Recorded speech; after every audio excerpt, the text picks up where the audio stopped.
Louisiana beer reviews. Steinlager Pure. Steinlager Pure is an all malt, no adjunct beer from New Zealand. It's 5% alcohol and it was introduced in 2007. It's well, it's an alternative to the regular Steinlager, which is an adjunct lager. All right. They use Pacific Jade hops, which is an unusual hop variety.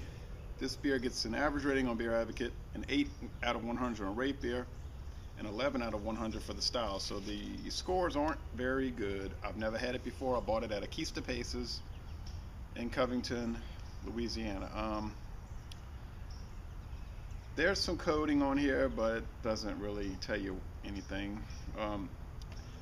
Green bottle, hopefully it's not skunked. I see a lot of sediment floating about. Looks like little brown chunks. Yeah, so it must be yeast chunks. That's not necessarily a bad sign. When they first came out with the original Steinlager, or as it was called at the time in 1958, Steinlager, in New Zealand, the government was encouraging them to develop a New Zealand beer. You can see the labels, they were so obviously trying to mimic Heineken, and then later on they tried to branch away from that Heineken look.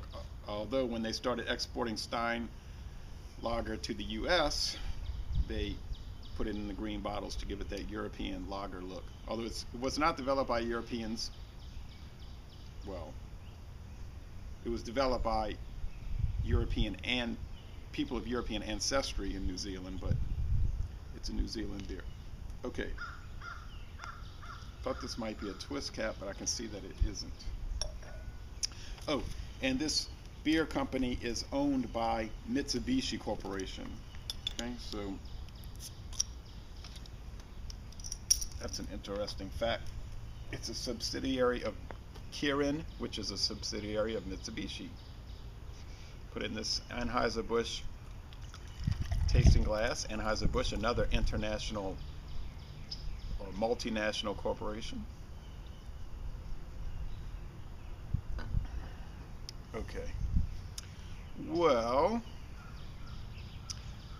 for a European style lager, you get the thick, stark white head, sort of soapy, but it's a nice looking head, and you get that clear, or mostly clear, I guess you'd say, bubbly, all the streaming bubbles. They got the etched bottom here, yellow golden appearance. It just looks like Heineken, which is what it was developed to look like. Let's go with the smell assessment. Hey, it's not skunked. I've been so lucky the last 5 years. I have gotten very few skunk beers from clear and green bottles. Maybe the distributors realized the problem with that, and they've been taking more care to not let them get that way. Biscuity, malty, cracker, white bread aroma from that barley malt, that sweet barley malt. Oh, it smells really nice. Let's go with the most important thing, the taste test.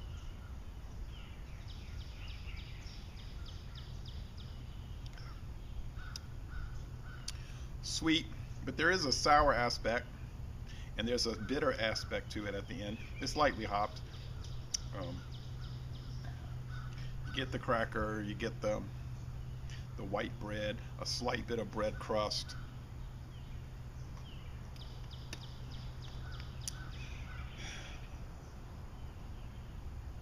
Maybe a shade of paperiness, but not a lot.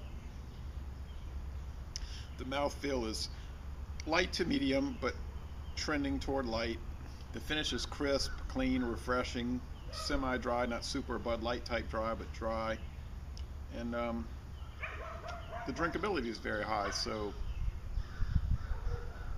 what would I say about this beer?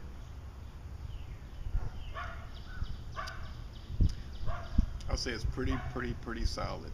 It's not extraordinary in any way, but it'd be a nice beer to have, like right now at 8:40 in the morning, or midday or at night. It's just a really good beer, and I'm going to give it a B+. I think it is very good. If you see it, check it out. It's worth checking out. So, Laissez les bon temps rouler. This is a very good beer. And I'm going to end this review by saying, y'all come on down to New Orleans. Check out the Super Bowl. Only going to have to pay about $1,400.